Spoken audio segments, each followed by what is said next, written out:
আসসালামু আলাইকুম। আশা করি সবাই ভালো আছেন। আলহামদুলিল্লাহ আমরা অনেক ভালো আছি। সবার জন্য দোয়া ও ভালোবাসা রইল। দেশ ও দেশের বাইরে থেকে যারা আমার ভিডিওটা দেখছেন অবশ্যই আমার চ্যানেলটাকে সাবস্ক্রাইব করবেন, লাইক দিয়ে ভিডিওটা দেখা শুরু করবেন। সবাইকে স্বাগতম আমার চ্যানেলে। আজকে ডিম রান্না করব। এই হচ্ছে ডিম হলুদ লবণ মাখিয়ে নিচ্ছি। আর এই যে উপকরণ: আদা বাটা, রসুন বাটা, জিরা বাটা, আর হচ্ছে হলুদ গুঁড়া, মরিচের গুঁড়ো, লবণ, পেঁয়াজ কাটা।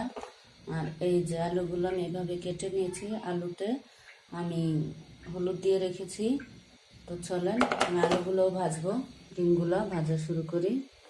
তো দেখেন ডিমগুলো আমি ভেজে নিচ্ছি। আর কড়াইতে যে কালো কালো এগুলো মশলাগুলো কালকে বিকালে ফ্রেঞ্চ ফ্রাই করেছিলাম।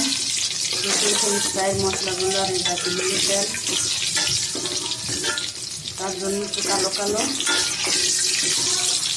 ডিমগুলো উঠিয়ে নিয়েছি, আলুগুলো দিয়ে দিচ্ছি। এভাবে নেড়েছি আমি আলুগুলোকে ভেজে নেব। আর একটু লবণ দিয়ে দিব আলুগুলোর সাথে। তো দেখেন আমি আলুগুলো লাল লাল করে ভেজে নিয়েছি। একটা ছাঁকির সাহায্যে উঠিয়ে নেব। তো দেখেন আমি আলুগুলো উঠিয়ে নিয়েছি। আলু আর ডিমগুলো ভেজে নিয়েছি লাল লাল করে। তো এখন পেঁয়াজগুলো দিয়ে দিয়েছি।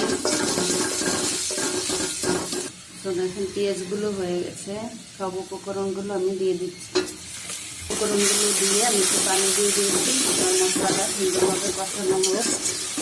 তো দেখেন আমার মশলাটা সুন্দরভাবে কষানো হয়ে গেছে। এখন আমি ডিম আলু দিয়ে দিচ্ছি, দিয়ে একটু নেড়ে ফেলে তারপরে ঝোল দেব।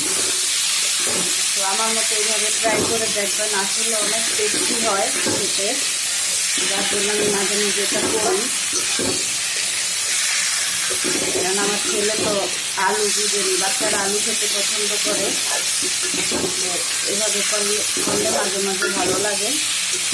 তো এখন আমি ঝোল দিয়ে দিব। তো এই তো আমি পরিমাণ মতো ঝোল দিয়ে দিয়েছি, যেহেতু এগুলো সব সিদ্ধ করাই। তো এখন হতে থাক। দেখেন তরকারিটা হয়ে গেছে আমার, কতটা সুন্দর কালারটা হয়েছে। তো আমার ভিডিওটা ভালো লাগলে আমার চ্যানেলটা সাবস্ক্রাইব করে আমার পাশে থাকবেন, আর ভিডিওটা শেষ পর্যন্ত দেখবেন। সবার কাছে অনুরোধ। ভিডিওটা শেষ করছি। আল্লাহ হাফেজ।